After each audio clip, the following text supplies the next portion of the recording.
다 같이 자리에서 일어나셔서 묵상기도 드리시겠습니다.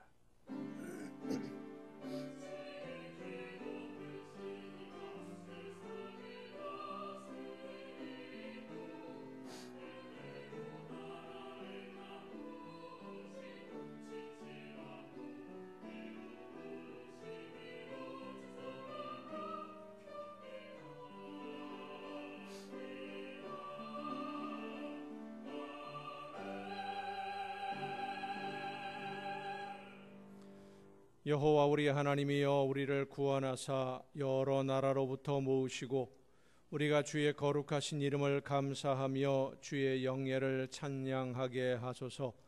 여호와 이스라엘의 하나님을 영원부터 영원까지 찬양할지어다. 모든 백성들아 아멘 할지어다. 아멘. 풍성한 은혜로 저희들을 지켜주신 하나님, 변함없는 사랑으로 저희들을 보호하시고 인도하시며 사랑으로 함께 해주신 은혜에 감사드립니다. 이 시간 온 몸과 마음을 다하여 거룩한 산 제물로 드려지기를 원하는 하나님의 자녀들이 한 마음으로 예배하오니 저희들을 받아 주시옵소서. 주님 앞에 온전한 제물로 드려질 때 우리의 삶의 모든 어두움은 물러가게 하옵시고, 전능하신 하나님을 경배할 때 우리 안에 있는 모든 연약함들이 사라지고 강건함으로 다시 서게 하여 주시옵소서. 예수 그리스도의 이름으로 기원하옵나이다. 아멘.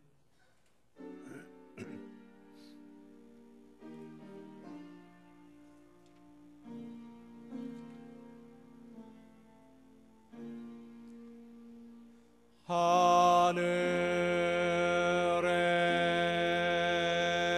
계신 아버지, 이름 거룩하사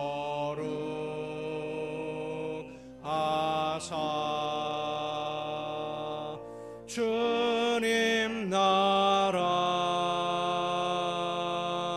임하시고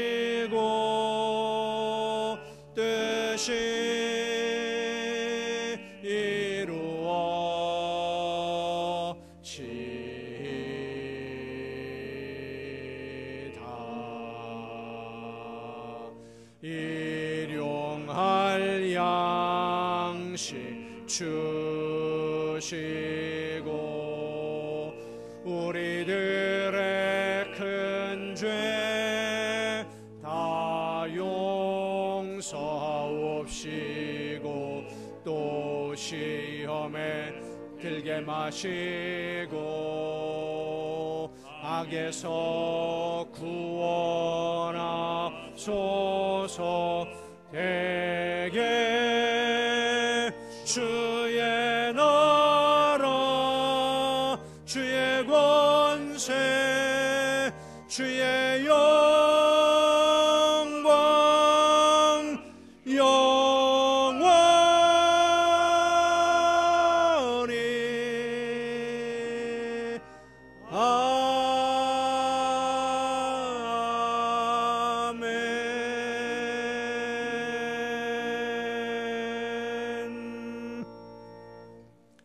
긍휼과 자비의 하나님, 하나님의 은혜를 사모합니다. 사랑의 주님, 십자가의 공로를 의지하여 나아옵니다. 성령이시여, 우리의 속마음을 감찰하시고 살아계시는 성삼위의 하나님, 우리의 예배를 받아주시고 아멘. 자리에 앉으셔서 찬송가 43장 찬송을 함께 부르시겠습니다.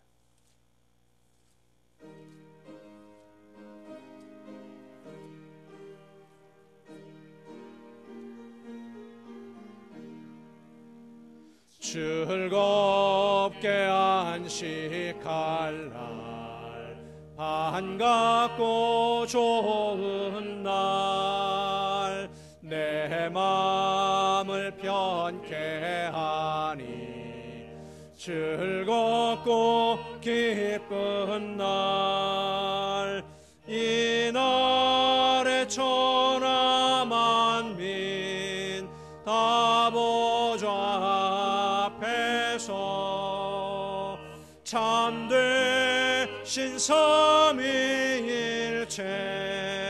다 찬송 부르네.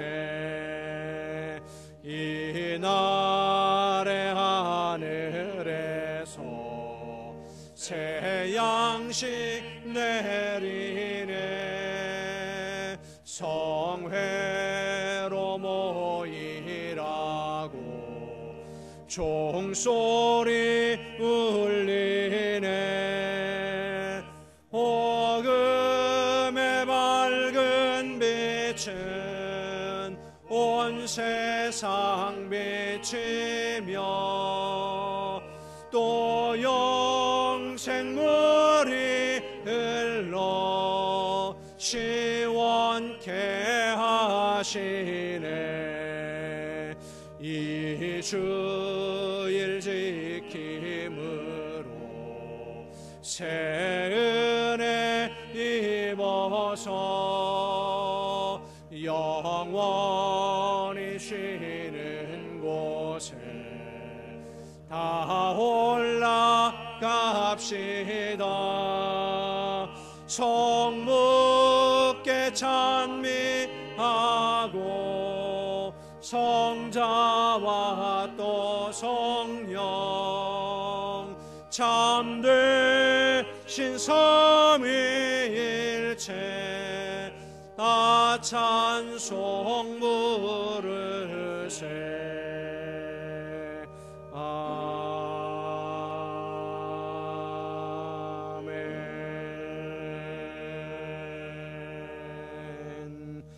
만군의 여호와여, 주의 장막이 어찌 그리 사랑스러운지요.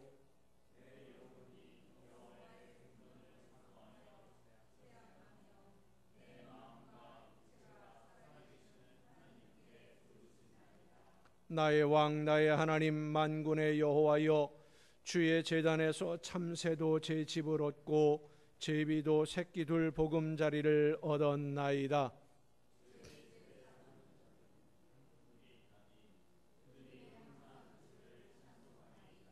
주께 힘을 얻고 그 마음에 시온의 대로가 있는 자는 복이 있나이다.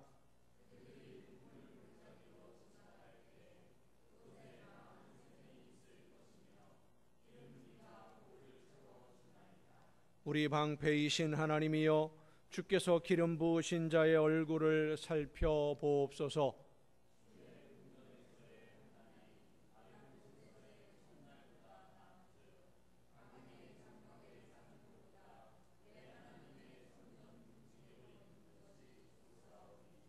여호와 하나님은 해요 방패이시라. 여호와께서 은혜와 영화를 주시며 정직하게 행하는 자에게 좋은 것을 아끼지 아니하실 것임이니이다.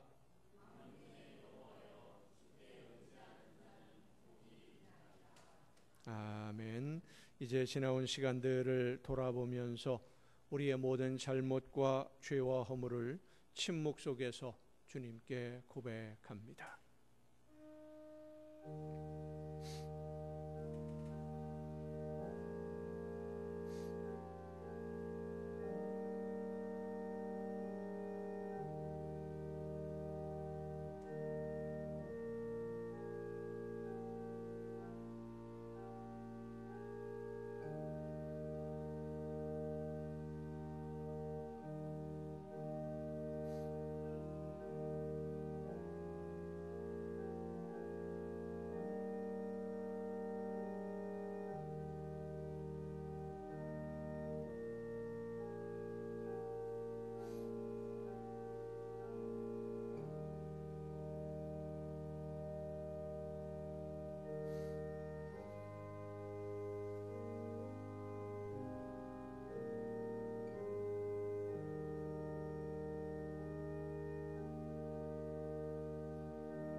내가 그들에게 한 마음을 주고 그 속에 새 영을 주며 그 몸에서 돌 같은 마음을 제하고 살처럼 부드러운 마음을 주어 내 율례를 따르며 내 규례를 지켜 행하게 하리니 그들은 내 백성이 되고 나는 그들의 하나님이 되리라.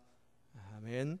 이 말씀은 우리를 사랑하셔서 우리의 모든 죄를 용서하시는 하나님의 말씀입니다. 다 함께 사도신경으로 우리의 신앙을 고백합니다. 나는 전능하신 아버지 하나님 천지의 창조주를 믿습니다. 나는 그의 유일하신 아들 우리 주 예수 그리스도를 믿습니다.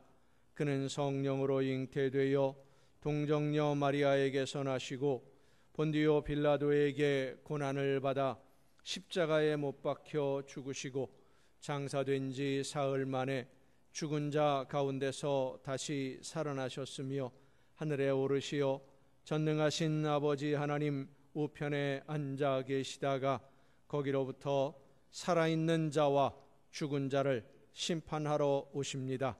나는 성령을 믿으며 거룩한 공교회와 성도의 교제와 죄를 용서받는 것과 몸의 부활과 영생을 믿습니다. 아멘. 다 함께 찬송가 370장 찬송을 함께 부르시겠습니다.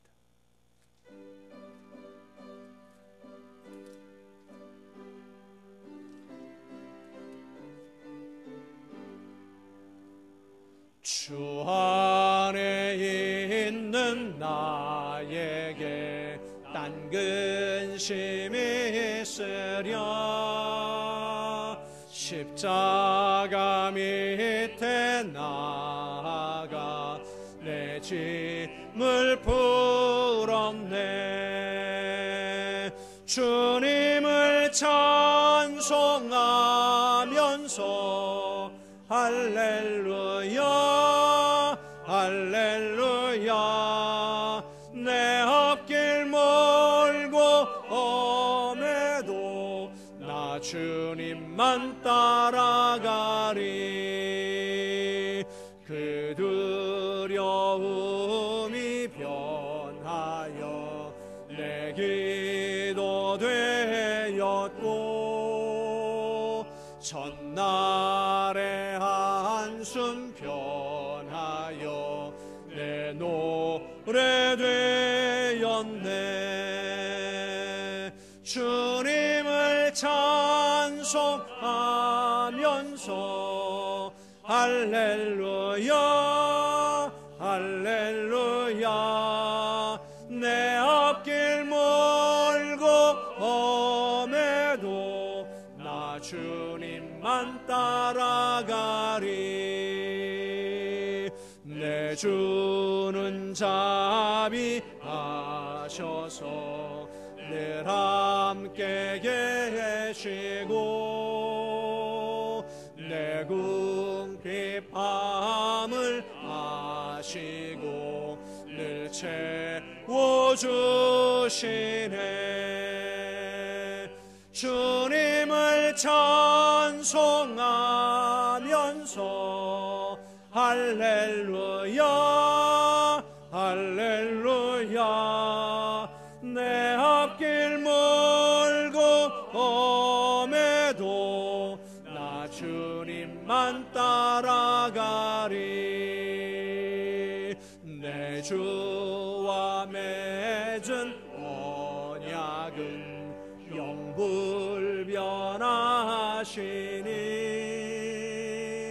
그 나라 가기까지는 늘 보호하시네. 주님을 찬송하면서 할렐루야 할렐루야 내 앞길 멀고 험해도 나 주님만 따라가리.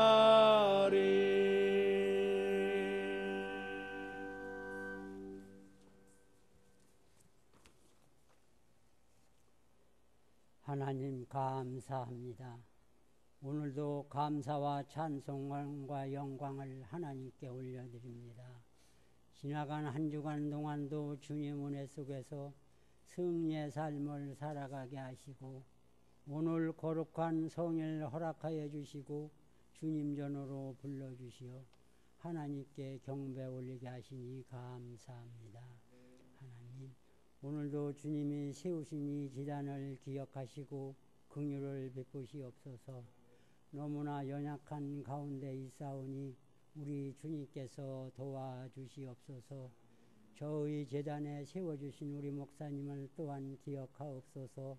성령으로 인도하시고 권능의 팔로 붙드시어서 주님께 받은 사명 잘 감당하게 하시고 부족한 저희 영혼들 주님께로 인도하는데 영육간에 강건하게 지켜주옵소서. 하나님, 이 나라 이 민족 위에 함께 하시고 굽어 살피시옵소서. 하나님께 감사하는 이 민족이 되게 하시고 하나님을 경외하는 이 나라가 되게 하옵소서. 어려운 경제도 하나하나 풀어주시고 혼란한 정치 문제도 날마다 안정되게 도와주시옵소서. 하나님, 여름 더위가 너무 오래 지속되어서 온 나라가 고통을 겪고 있습니다. 이 무더운 공기는 속히 거두어 주시고 신선한 가을 바람을 불어 주시어서 생동하는 마음으로 풍성한 가을을 맞이하게 하옵소서.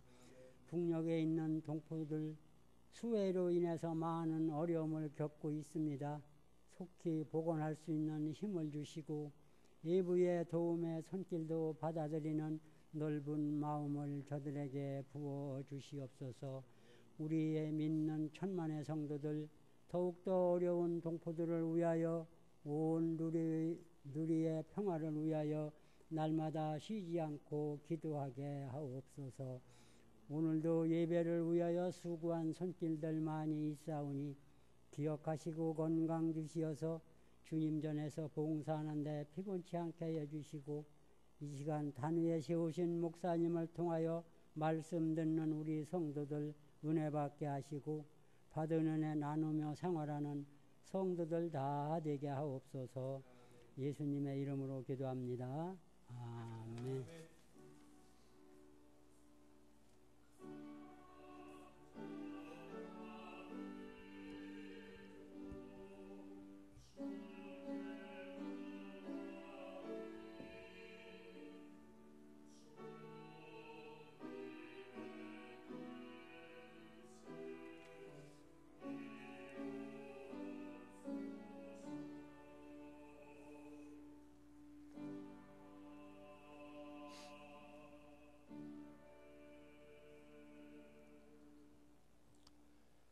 교회 소식을 알려드립니다. 이번 주 화요일에 인천 동로회 연수 시찰회가 성안교회에서 모입니다. 회무 처리를 위해서 기도해 주시기를 바랍니다. 오늘 오후 4시에 우리 지휘자님, 반주자님이 수원에서 펭귄 뭐라고 그랬는데? 펭귄의 하루랍니다. 펭귄의 하루 개업 예배가 있습니다. 교회에서 2시 반경에 출발하려고 합니다. 함께 하실 분들은 2시 반에 교회에서 함께 출발할 수 있도록 해주시면 되겠습니다. 제가 할아버지가 됐습니다. 엊그제에. 아이 박수 치지 마세요. 갑자기 할아버지가 돼서 아직 얼떨떨합니다.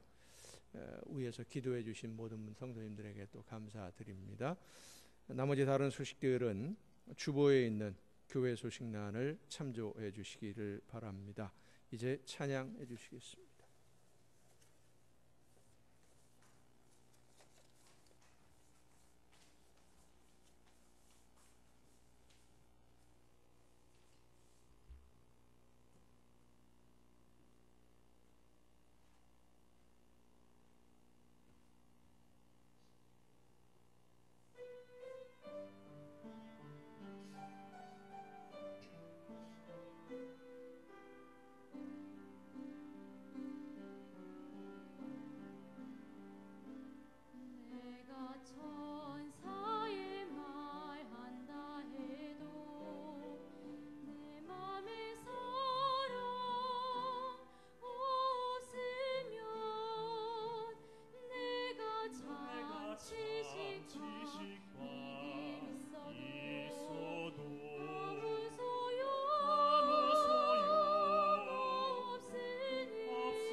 감사합니다.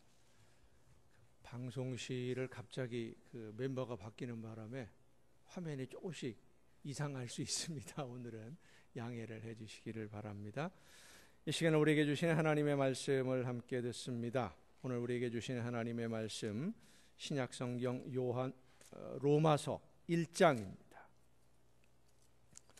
로마서 1장 1절부터 6절까지에 있는 말씀, 로마서 1장 1절부터 6절까지에 있는 말씀 봉독할 때 우리에게 말씀하시는 하나님의 음성을 듣는 귀한 은혜가 우리 모두에게 충만하게 임하시기를 축원합니다.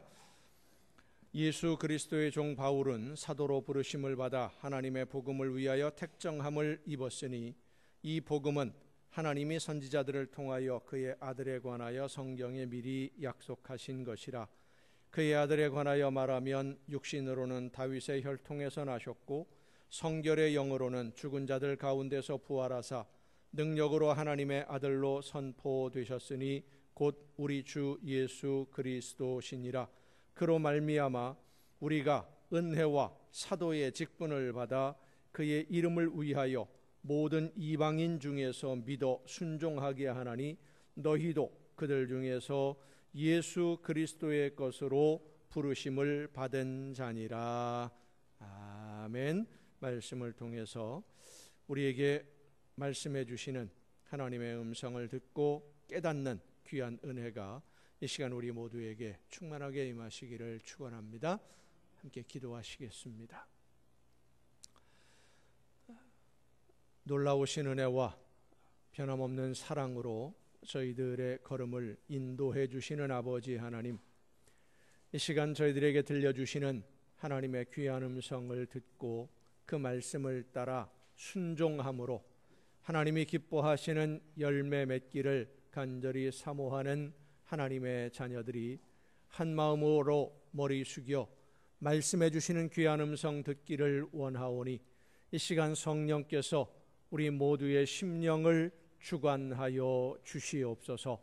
마음의 문을 열어주옵시고 귀를 열어주시며 지혜를 허락해 주셔서 말씀하시는 하나님의 음성을 듣고 믿음으로 깨달아 순종의 결단을 다짐하는 귀한 은혜의 시간으로 인도하여 주시옵소서.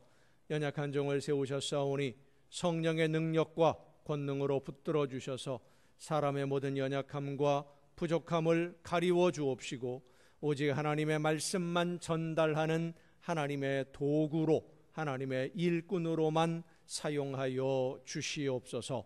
모든 것을 주님께 의탁하옵고 예수님의 이름으로 기도하옵나이다. 아멘. 여호와 하나님은 여러분에게 복을 주시고 여러분을 지키시기를 원하며 여호와 하나님은 그 얼굴을 여러분에게 비추사 은혜 베푸시기를 원하며 여호와 하나님은 그 얼굴을 여러분에게로 향하여 드사 평강 주시기를 원하노라. 아멘. 하나님의 은혜와 평강이 또 그 놀라운 축복이 이제로부터 영원토록 여러분의 삶에 또 여러분의 가정과 계획하는 모든 일들과 자녀들 위에 충만하게 풍성하게 임하시기를 축원합니다. 미국의 유명한 동화 작가 중에 모리스 샌닥이라고 하는 분이 쓴 동화 중에 괴물들이 사는 나라라고 하는 동화가 있습니다. 그 동화의 주인공이 맥스라고 하는 아주 개구진 아들입니다. 집에서 늘 이상하게 생긴 옷을 입고 온 집안을 다 뒤집어 놓아서 엄마에게는 골칫거리 아들이지요. 나이가 아직 어리니까 정신없이 뛰어노는 겁니다. 하루는 늑대 모양의 옷을 입고 온 집안을 다 뒤집어 놓고 있는 이 맥스에게 어머니가 견디다 못해서 소리를 지릅니다. 야, 이 괴물 같은 녀석아! 하고 소리를 지르니까 그 어머니의 호통에 기가 죽는 게 아니라 내가 괴물이야? 그러면 엄마도 잡아먹을 거야. 그러면서 더 날뛰는 거예요. 화가 난 이 엄마가 맥스를 방에 가두어 버렸습니다. 그리고 밖에 나오지 못하게 하고 저녁 때가 되었는데 밥을 안 줍니다. 자, 방에 갇힌 이 맥스 꼬맹이는 주눅이 들어야 되는데 혼이 났으니까 주눅이 들기는커녕 상상 속에서 자기 혼자 방에 있으니까 이제 상상 속에서 괴물들의 이야기를 만들어요. 상상 속에서 배를 만들고 배를 타고 항해를 떠나는데 폭풍을 뚫고 도착한 곳이 괴물들이 사는 나라예요.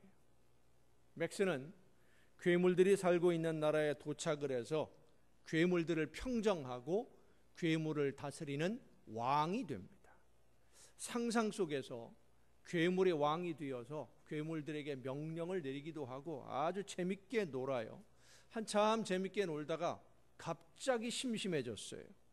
그리고 외로움도 느끼게 되고 이게 뭐 하나 싶기도 하고 괴물들이 있는 나라를 떠나서 사람들이 있는 곳으로 돌아오려고 배를 준비하게 되는데 이 괴물들과 즐겁게 놀던 맥스의 마음이 갑자기 변하게 된 한 가지 이유가 있습니다. 원인이 있어요.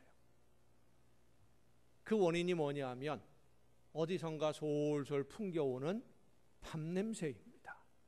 음식 냄새가 어디선가 솔솔 풍겨오고 있어요. 음식 냄새가 솔솔 풍겨오니까 맥스의 마음에 변화가 생겼고 괴물들과 이제 작별 인사를 하고 상상에서 돌아와서 살며시 문을 열고 맥스가 고개를 삐쭉 내밀으니까 식탁에 차려진 밥상이 보입니다. 음식이 차려져 있어요. 그 동화의 마지막 문장에 이렇게 써 있습니다. 저녁 밥이 아직도 따뜻하다. 아직도 따뜻하다. 말썽꾸러기 아들을 방에 가두어 놓기는 했지만 사랑하는 아들을 굶겨서 재울 수는 없기 때문에 저녁을 준비한 엄마가 몇 번이고 방문을 두드렸겠지요. 밥 먹으라고 소리도 쳤을 겁니다. 그런데 상상 속에서 괴물들과 즐거운 시간을 보내는 맥스는 엄마의 꾸중에 대한 반발 심리도 있었지만 즐겁게 재밌게 노느라 엄마의 부름에 대답도 하지 않았지만 엄마는 언제든지 먹고 싶을 때 먹을 수 있도록 식탁에 맛있는 음식을 차려놓고 아들을 기다렸던 것입니다. 그리고 그 음식 냄새는 아들의 마음을 움직였고 생각도 움직였고 시선을 끌고 결국 맥스의 발걸음을 식탁으로 움직이게 만든 것입니다. 반항으로 가득 찼던 맥스의 마음이 움직이고 그 발걸음이 움직여질 때까지 어머니의 사랑이 담긴 음식이 여전히 식탁에서 그 아들을 기다리고 있었던 것처럼 오늘 하나님의 말씀보다는 세상의 일에 관심이 더 많고 하나님이 맡기신 사명이 중요하다는 것은 알지만 세상을 살아가는 하루하루가 너무 바빠서 정신없이 살고 있는 우리 모두를 포기하거나 외면하지 아니하시고 변함없는 사랑으로 우리를 기다리고 계시는 하나님이 계심을 여러분 믿으시기를 바랍니다. 잊지 말아야 됩니다.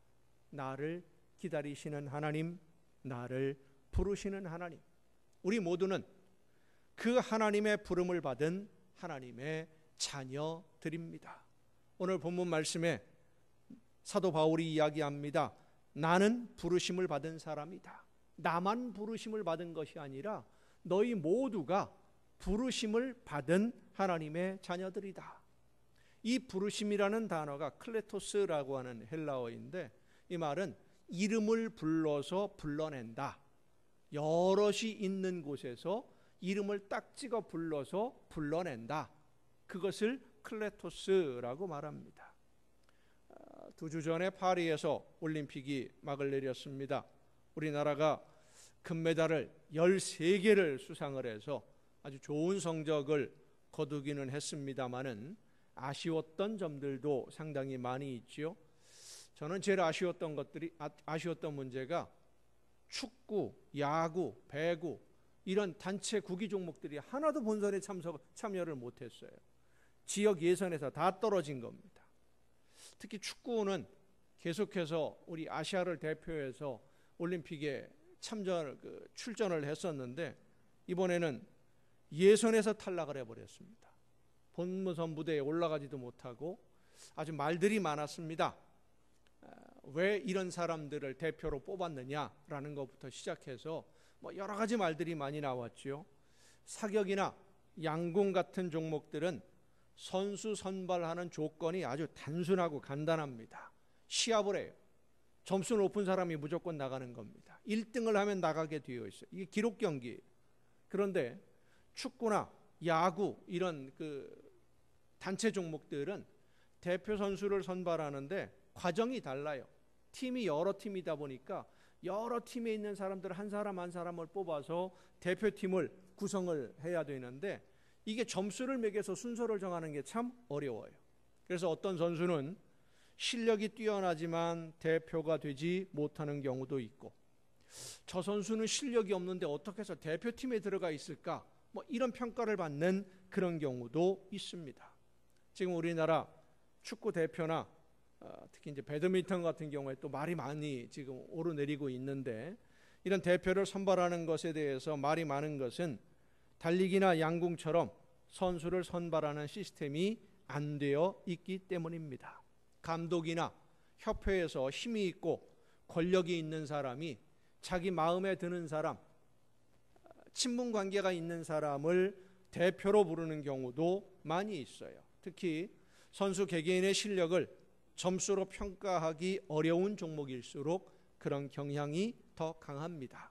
하지만 어떤 경우라고 할지라도 대표 선수로 부름을 받았다라고 하는 것은 선수 개개인에게는 더할 나위 없는 영광입니다. 나라를 대표하는 선수이기 때문에 부담감도 크죠. 이번 파리올림픽에 출전했던 우리나라 선수 중에 남자 골프 대표로 참석한 김주형이라고 하는 선수가 있습니다. 22살입니다. 어린 선수지요. 이 22살 난 어린 선수가 올해 2024년도에 미국 골프 대회에서 벌어들인 상금 액수가 54억 8천만 원입니다.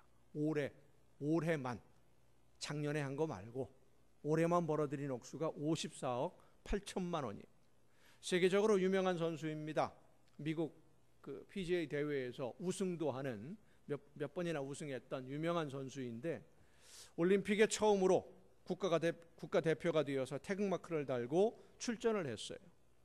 수십억을 상금으로 받는 선수인데도 태극마크를 달고 경기를 시작하는 마음이 어떠했느냐라고 하는 기자들의 질문에 이렇게 대답을 합니다. 국가대표가 되어서 정말 좋았는데 나라를 대표한다는 부담감이 너무 컸다. 부담이 너무 컸던 거예요. 손흥민 선수가 경기가 끝나고 나서 왜 우는지 그 이유를 이제는 알 것 같다. 너무 속이 상하니까 메달을 못 땄거든요. 8등인가를 했어요. 너무 속상해서. 대표로 부름을 받은 것은 나를 대표로 부른 나라를 대표해서 내가 나서는 것이기 때문에 부담감이 컸다라고 고백을 했습니다. 올림픽에서 우승을 해도 받을 수 있는 상금 그렇게 크지 않습니다. 얼마 안 됩니다. 미국 골프대회에서 우승한 것과는 비교가 안 되게 적은 금액입니다. 그럼에도 불구하고 나라를 대표하는 대표로 부름을 받았고 대표로 경기장에 나섰기 때문에 대한민국을 대표하는 사람이다 라는 것 때문에 부담감을 가졌던 것이죠. 그런데 대표로 부름을 받은 사람에게는 이런 부담감만 있는 것이 아닙니다. 내가 대표가 되었다라고 하는 감동도 있고 우리나라를 대표하는 선수가 됐다라고 하는 자부심도 있고 명예도 또한 있습니다. 그래서 대표로 부름을 받았기 때문에 온몸이 부서져라 뛰고 또 뛰어서 나를 부른 그 부름에 응답하려고 최선을 다하고 있는 것입니다. 이번 파리 올림픽에는 특이한 이력을 가진 선수들이 많이 참가했었는데 아프리카의 차드라고 하는, 저도 그 나라 이름 처음 들었어요. 차드라고 하는 나라가 아프리카에 있습니다. 한복판에 있는 나라인데 아주 가난한 나라예요. 올림픽에 대표 선수로 참가한 사람이 3사람밖에 없어요. 그 3사람 중에 한 사람이 우리나라 선수와 대결을 벌였던 남자 양궁 김우진 선수죠. 금메달을 획득한 김우진 선수와 처음에 대결을 벌였던 이스마일 마다예라고 하는 선수가 있습니다. 이 선수가 유명해진 것은 우리나라 선수와 1대1로 대결을 했는데 양궁 시합에서, 올림픽 시합에서요, 활을 보통 이제 3발씩 9발을 쏘면 한 라운드가 끝나거든요. 6발, 3발씩 6발을 쏘면 한 라운드가 끝나는데 보통 못 쏴도 6점, 7점은 다 쏩니다. 근데 이 선수가, 이스마일 마다예라는 선수가 1점을 쏘았어요. 화면에 잡히질 않은 거예요. 갑자기 화살이 어디로 없어져 버렸어요. 왜냐하면 보통 카메라 화면은 가운데만 잡고 있거든요. 어디 맞추는지 정확하게 보려고. 그런데 활은 쐈는데 화살이 없어요. 보니까 제일 끝에, 거기서 조금만 벗어났으면 빵점이 되는 거예요. 1점을 쏜 거예요. 실수로 그렇게 쏜 게 아닙니다. 그 선수 실력이 그래요. 말 그대로 이 선수는 황량한 벌판에, 그냥 벌판입니다. 진짜 연습하는 그 연습 장면들이 그 뉴스에도 잠깐 나왔는데 그냥 허허 벌판에 관역 하나 저기 끝에다가 덩그머니 세워놓고요. 지도해주는 지도자도 없어요. 어떻게 연습했느냐 그러니까 활 하나 구해서, 화살 몇 개 구해서 우리나라 선수들이 연습하고 훈련하는 인터넷 동영상 보면서 흉내내서 연습을 한 거예요. 그러면서 자기 나라를 대표하는 대표 선수가 되었고 올림픽에 참가를 한 겁니다. 이 선수가 인터뷰를 하면서 그런 얘기를 합니다. 화살이 부러지면, 갖고 있는 화살이 개수가 얼마 안 돼서 이거 잘못 쏴가지고 부러지면 연습도 못하니까 시합 때에도 제발 부러지지 않기만을 기원하면서 화살을 쏘았다. 이렇게 이야기할 정도로 열악한 환경에서 경기에 참여합니다. 이 선수가 경기가 끝나고 한 인터뷰 중에 이런 말을 했습니다.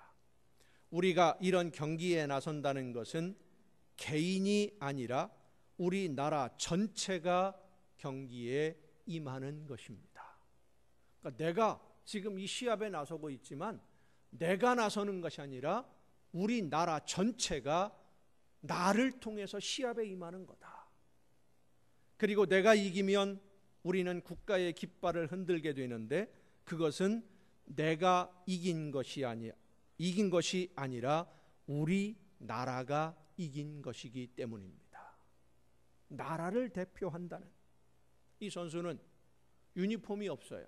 나라에서 유니폼을 안 줘가지고 그냥 파란 티셔츠 입고 일상적인 복장입니다. 선수 경기복도 없고요. 경기에 필요한 장비도 없어요. 활 하나, 화살 6개, 그거밖에 없는 선수예요.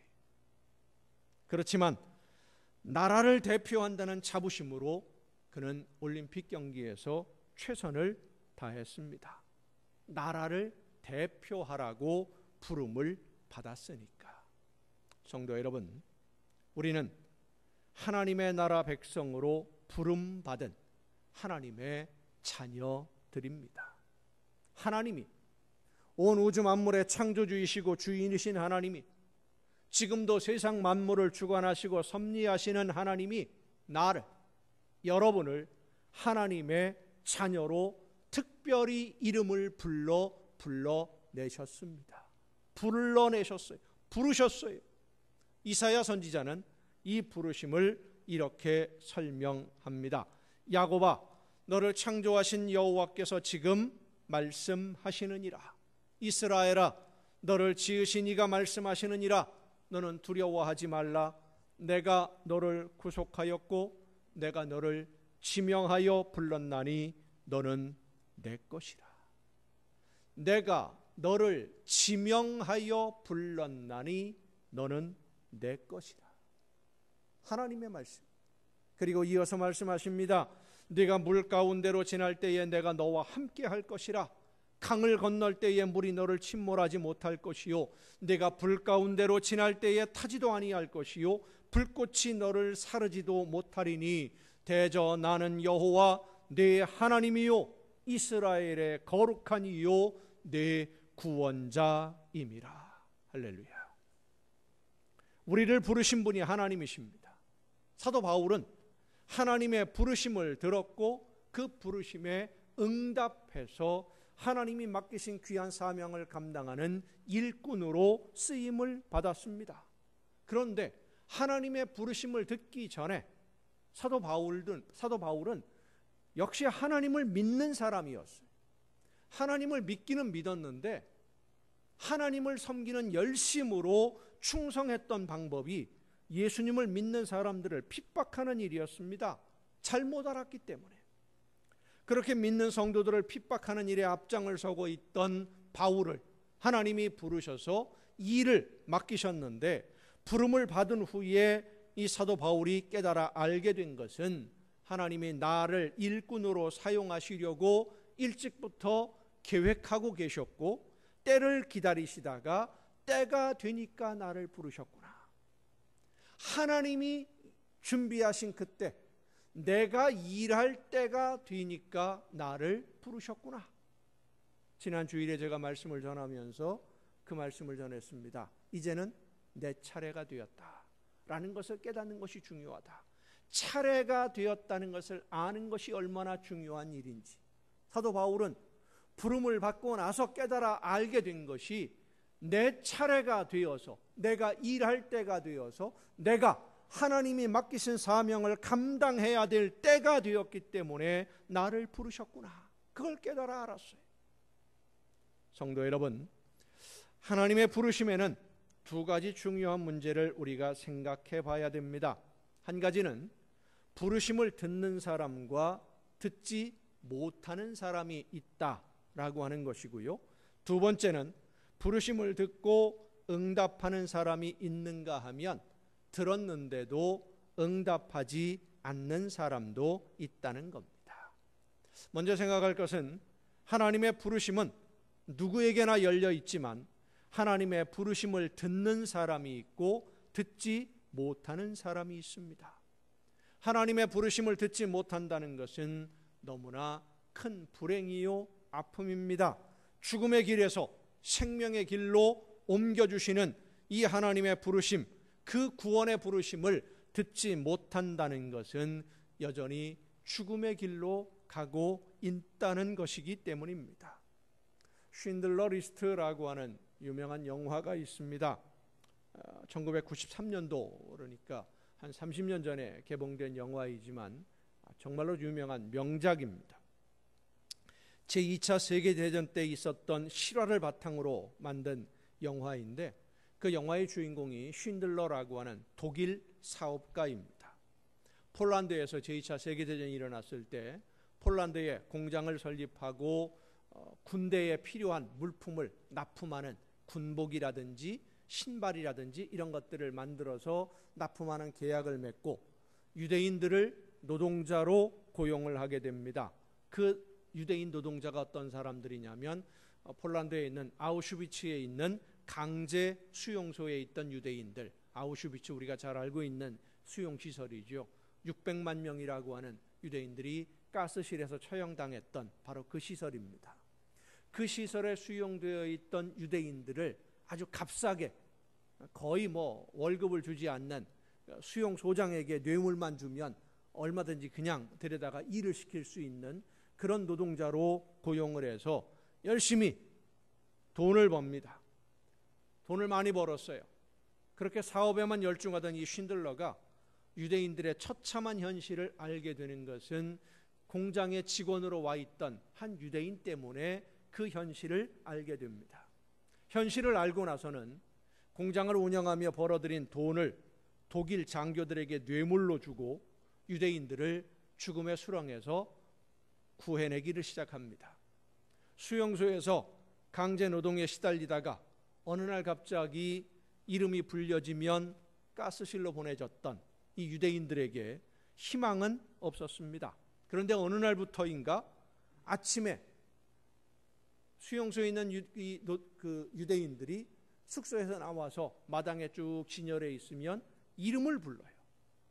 이름을 부르는데 그 이름에 불려진 사람은 트럭을 타고 어딘가로 갑니다. 공장으로 일하러 가는 거예요.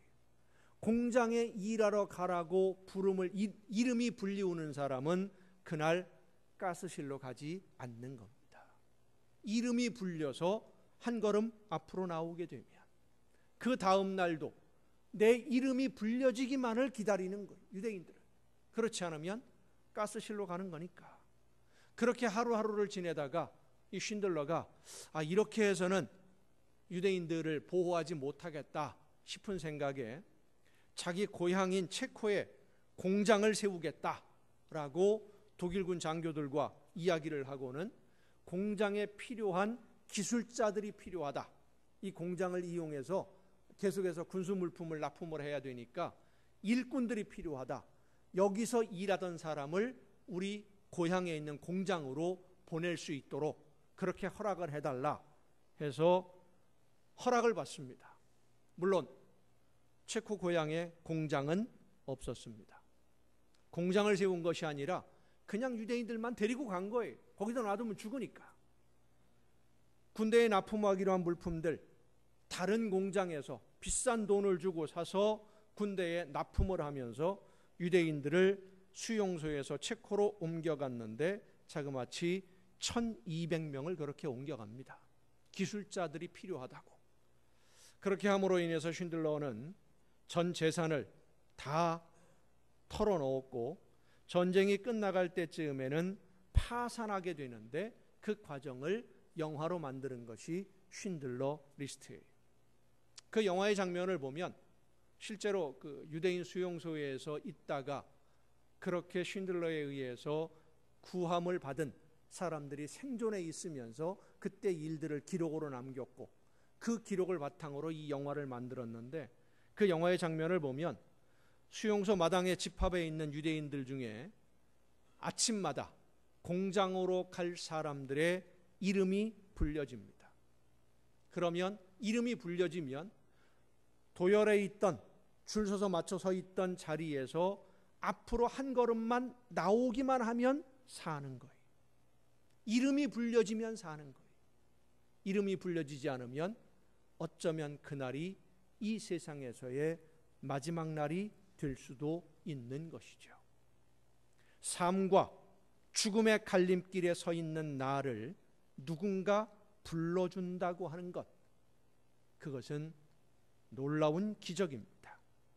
영원한 죽음의 길에 서 있던 우리를 하나님이 생명의 길로 오라고 부르셨습니다. 죽음의 길에 서 있으니 생명의 길로 오라. 그 길로 가면 영원히 죽으니 영원한 생명을 누릴 수 있는 길로 오라고 부르시는 하나님의 부름을 받고 오늘 저와 여러분은 이곳에 있는 것입니다. 이 하나님의 부름을 듣는 것 너무나 중요합니다. 그런데 하나님이 부르시는데도 듣지 않는 사람들이 우리 주위에는 너무 많습니다. 요즘 길거리에서 보면 제정신이 아닌 사람들이 많이 있는 것 같아요. 길을 걸어가면서요, 뭐라고 혼자서 쭝얼쭝얼대면서 웃기도 하고요, 소리도 지르기도 하고요, 떠들기도 하고요. 뭐 하는 걸까요? 이어폰을 끼고 핸드폰으로 통화를 하는 건데 핸드폰은 안 보이니까 이것만 꼭 이어폰이 또 요즘 기술이 좋아져 가지고요 잘 보이지도 않아요. 근데 여기다 하나 꽂아놓고서 뭐라고 떠드는데 옛날에는 그런 사람들이 있었어요. 길거리 지나면서 희죽희죽 웃어가면서 막 떠드는 사람. 어떤 사람이? 이게 뭔가 하나 나사가 빠진 사람들이죠. 근데 요즘 길거리 그런 사람들 많아요. 이어폰을 꽂고 자전거를 타기도 하고 퀵보드를 타기도 하고 골목길 걸어가면서 전화 통화하는 분들 많이 있어요. 근데 이 이어폰은 전화 통화에도 많이 사용하지만은 음악을 듣는 용도로도 많이 사용을 합니다. 음악을 들으면서 길을 걷고 있거나 퀵보드를 타고 가다 보면 뒤에서 자동차가 와서 빵빵대는데도 듣지 못하는 경우가 있습니다. 음악을 너무 크게 틀어서. 그러면 큰 사고의 위험을 당하게 되죠.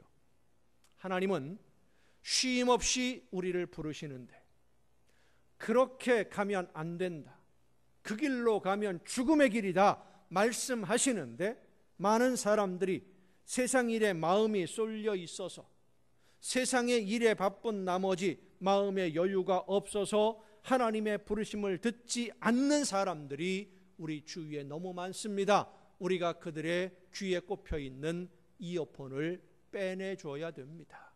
하나님의 말씀을 들으라고.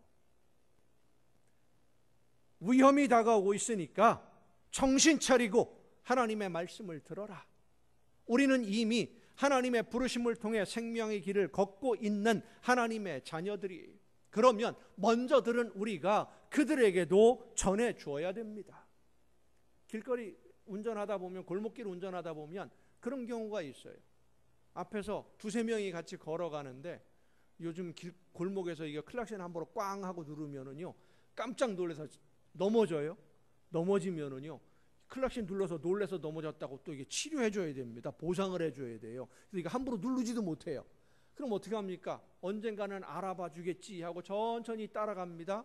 그러면 제일 먼저 본 사람이 옆에 사람에게 쿡 찌르면서 어이 차 온다 비켜 하고 얘기를 해줘요. 여러분도 그렇게 하시죠? 안 해요? 나만 혼자 살짝 피하고 너는 뭐 차에 치든지 말든지 네가 알아서 해라. 내버려도 나만 혼자 피해요? 아니잖아요. 먼저 본 사람이 이야기해 줍니다. 뒤에 차 온다 비키자. 우리는 죽음의 길에서 생명의 길을 하나님이 말씀해 주셨고 불러주셨기 때문에 생명의 길을 걷고 있는 하나님의 자녀들입니다. 그런데 우리 주위에 아직도 죽음의 길을 걷고 있는, 영원한 멸망으로 가고 있는 수많은 사람들에게 이제 우리가 이야기해 줘야 됩니다. 말씀해 줘야 됩니다. 가르쳐 줘야 됩니다.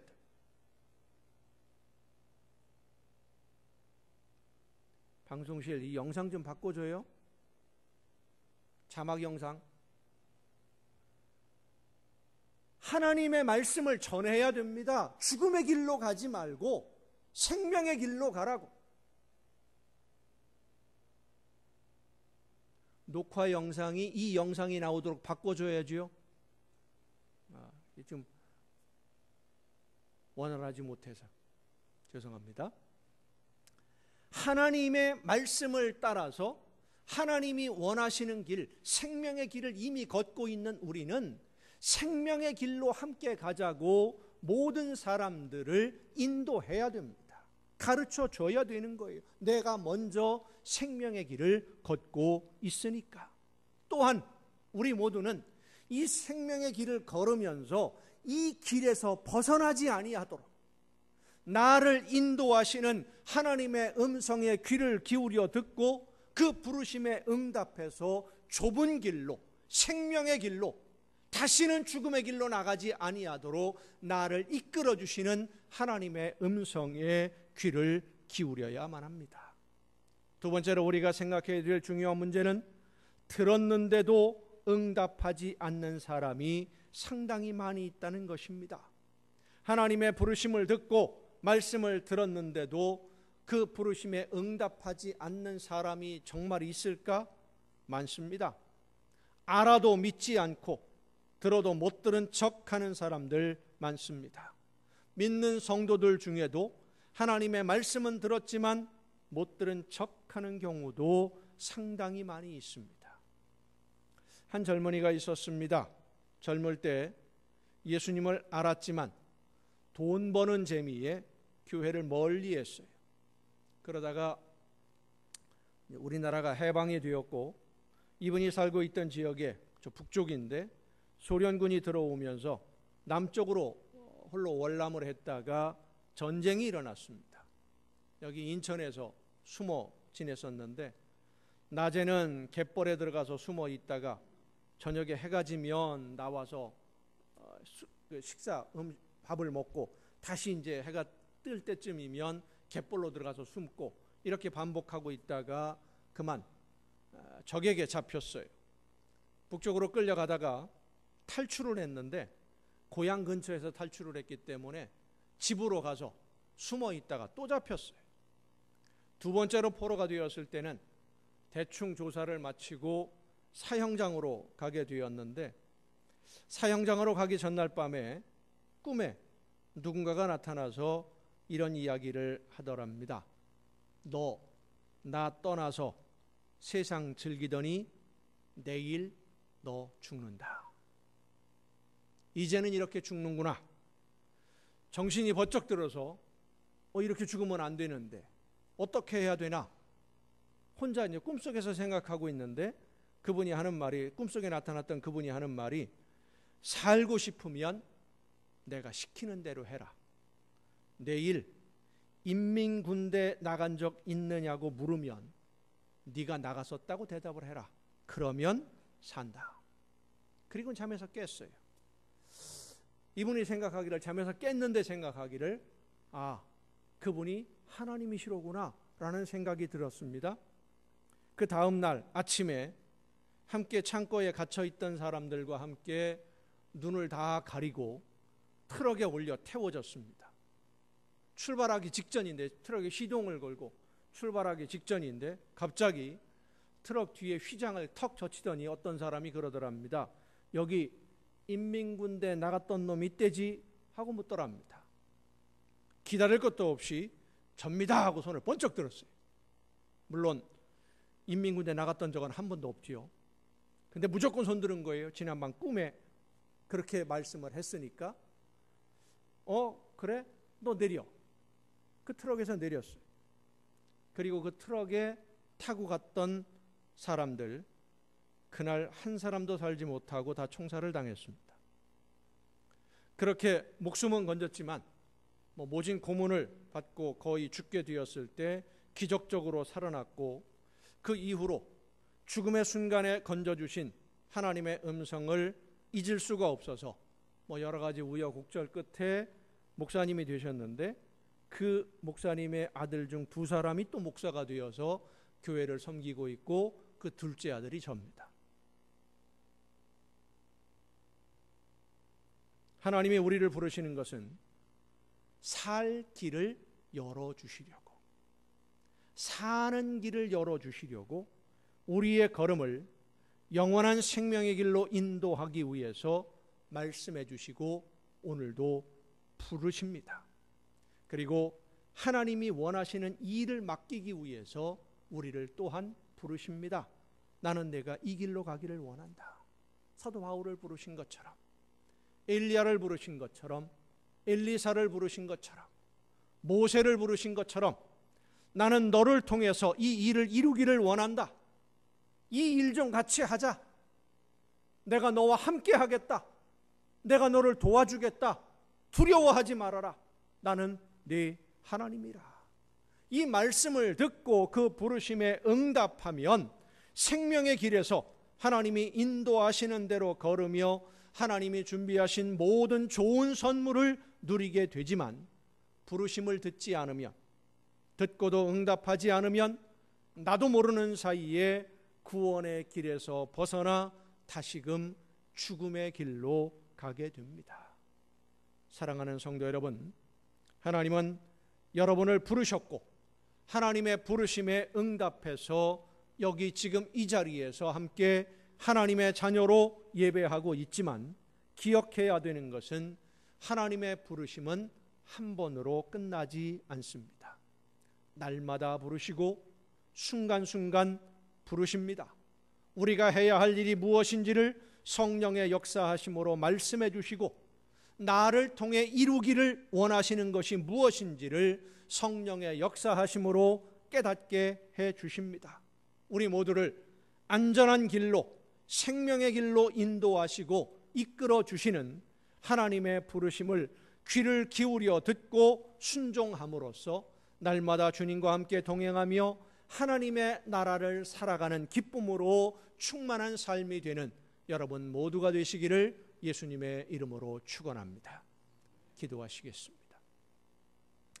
크신 사랑과 은혜로 오늘도 연약한 저희들의 걸음을 인도해 주시며 불러주시고 일을 맡겨주시는 아버지 하나님, 하나님이 원하시는 뜻이 무엇인지를 말씀해 주실 때 그 부르심에 응답하여 내가 여기 있나이다, 나를 보내소서, 하나님의 말씀 앞에 믿음으로 순종하며 그 말씀을 따라 섬김으로써 하나님이 기뻐하시는 아름다운 열매를 맺으며 하나님의 나라를 이루어가는 우리 모두가 되게 하여 주시옵소서.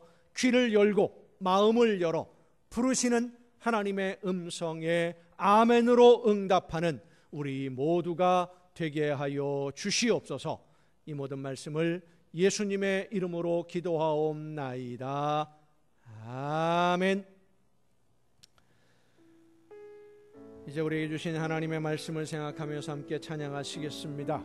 하나님은 우리를 죽음에서 생명으로 부르셨고 또한 귀한 사명을 맡겨주시기 위해서 오늘도 부르십니다.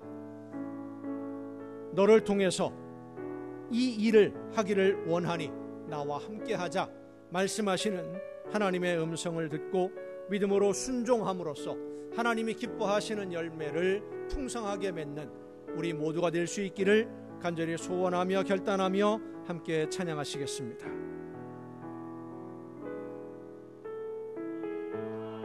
거하라 나는 내 하나님이니 모든 환난 가운데 너를 지키는 자라. 두려워하지 말라 내가 널 도와주리니. 놀라지 말라 내 손 잡아주리라. 내가 너를 지명하여 불렀나니 너는 내 것이라. 내 것이라. 너의 하나님이라. 내가 너를 보배롭고 존귀하게 여기노라. 너를 사랑하는 내 여호와라. 나의 안에 거하라. 나의 안에 거하라. 나는 내 하나님이니 모든 환난 가운데 너를 지키는 자라. 두려워하지 말라 내가 널 도와주리니. 놀라지 말라 내 손 잡아주리라. 내가 너를 지명하여 불렀나니 너는 내 것이라. 내 것이라. 너의 하나님이라. 내가 너를 보배롭고 존귀하게 여기노라. 너를 사랑하는 내 여호와라. 내가 너를 지명하여 불렀나니 너는 내 것이. 하나님이 말씀하십니다. 내 것이라. 너의 하나님이라. 내가 너를 보배롭고 존귀하게 여기노라. 너를 사랑하는 내 여호와라.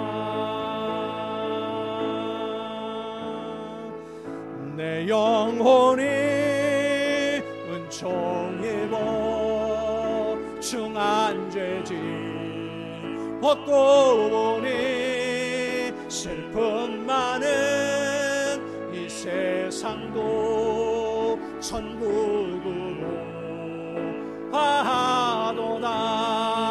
할렐루야 찬양하세.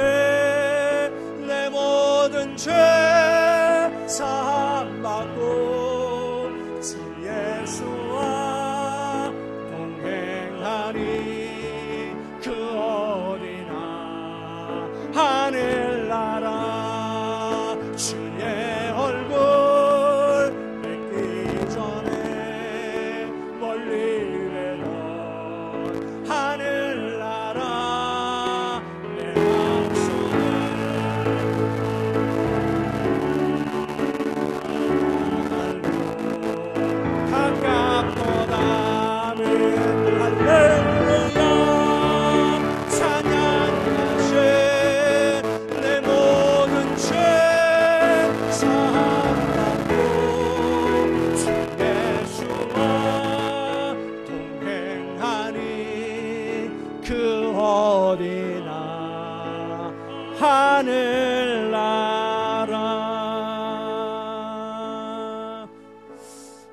이 438장 내 영혼이 은총 입어, 이 찬양은 말씀 중에 전했던 저희 아버님이 심한 고문으로 인해서 회복 불가능하다라고 하는 판정을 받고 부산에 있는 국군 수도 통합병원에서 흔히 말하는 시체 대기실로 옮겨졌습니다. 죽는 사람들만 가 있는, 치료도 안 해주고 방치해 놓는 곳이죠. 그 대기실에서, 죽음 대기실입니다. 대기실에서 목소리도 나오고 말도 한마디도 못하고 죽음의 위기에 있을 때 혼자서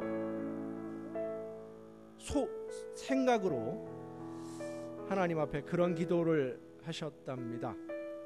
하나님,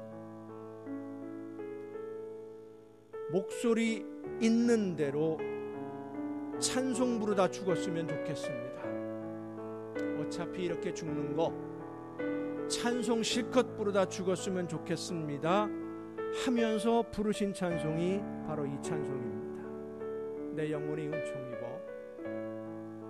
이 찬송을 부르시면서 목소리가 나오기 시작했고 죽음에서 회복이 되어서 건강을 회복해서 하나님의 일꾼이 되었습니다. 오늘 우리의 삶을 인도해 주시고 나를 죽음에서 생명으로 불러주시는 하나님의 음성을, 나를 부르시는 그 음성을 생각하면서 주여 내가 여기 있사오니 나를 통해서 하나님이 기뻐하시는 뜻이 이루어지기를 원합니다. 말씀만 하옵소서. 순종하겠습니다. 믿음으로 결단하며 438장 찬송 다시 부르십니다. 내 영혼이 은총 입어. 내 영혼이 은총 입어 중한 죄짐 얻고 보니 슬픔 많은 이 세상도 천국으로 하도다. 할렐루야 찬양하세. 내 모든 죄 사함받고 주 예수와 동행하리. 그 어디나 하늘나라 주의 얼굴 뵙기 전에 멀리 계나 하늘나라 내 마음속에 이루어지니 날로 가깝도다. 할렐루야 찬양하세.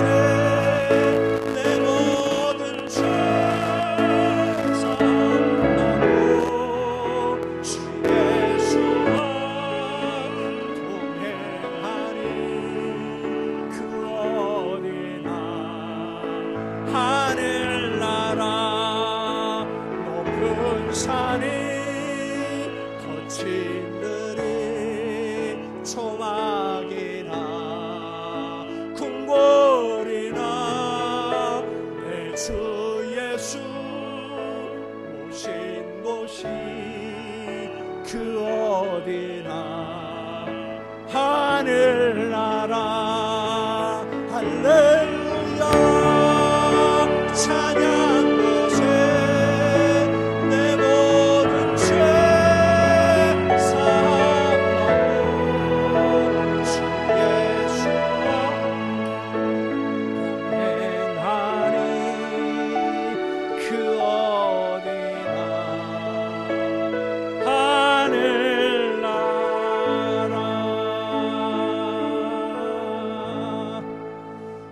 죽음의 길에서 방황하던 저희들을 부르셔서 생명의 길로 옮겨주시고 하나님의 나라를 바라보며 오늘 영원한 생명의 길을 걸을 수 있도록 저희들을 이끌어 주시는 아버지 하나님, 죽음에서 불러내 주시고 생명의 길을 이끌어 주심을 감사드립니다. 그 부르심에 응답하여 날마다 하나님이 원하시는 귀한 열매 맺는 삶이 되게 하옵시고, 내가 너와 함께 하기를 원한다, 나와 함께 이 일 좀 같이 하자 말씀하실 때에 예, 제가 하겠습니다 믿음으로 결단하며 순종의 걸음을 걸음으로 하나님이 준비하신 좋은 선물 더 풍성하게 받아 누리는 마음의 기쁨과 평화가 넘쳐나는 행복한 삶을 누리는 우리 모두가 되기를 원하오니, 성령이시여 이 시간 우리의 심령을 주관하여 주시옵소서. 말씀 앞에 믿음으로 결단하게 하여 주시옵소서. 오늘도 우리의 걸음을 인도해 주시고 불러주시는 하나님의 그 크신 은혜와 사랑에 감사함으로 이 시간 아버지 앞에 귀한 예물을 드립니다. 드리는 모든 손길들 주님 기억하시고 많은 것으로, 좋은 것으로만 풍성하게 채워 주시옵소서. 하나님의 것을 구별하여 드리는 귀한 손길들을 기억하시사 약속하신 말씀대로 하나님 나라의 보고를 열으시고 쌓을 곳이 없도록 넘치게 부어 주시옵소서. 감사의 예물을 드리는 사랑하는 손길들을 기억하시사 더 많은 감사가 넘쳐나는 천국의 행복을 누리는 사랑하는 가정들이 되게 하옵시고, 소원을 담아 드려지는 귀한 예물들, 주의 성전을 위하여 드려지는 귀한 예물들을 주님 기억하시사 저들의 가정이 날마다 주님과 동행하며 하나님 나라의 천국의 행복을 누리는 복된 가정들 되게 하여 주시옵소서. 이 모든 물질들이 하나님이 기뻐하시는 뜻대로만 아름답게 쓰여지기를 간절히 바라옵고, 이제는 우리를 구원하시는 예수 그리스도의 은혜와 하나님의 크신 사랑하심과 성령님의 감동하심과 교통하심이 이 자리에 함께한 우리 주님이 사랑하시는 모든 이들 위에 이제로부터 영원토록 함께 하시기를 간절히 축원하옵나이다.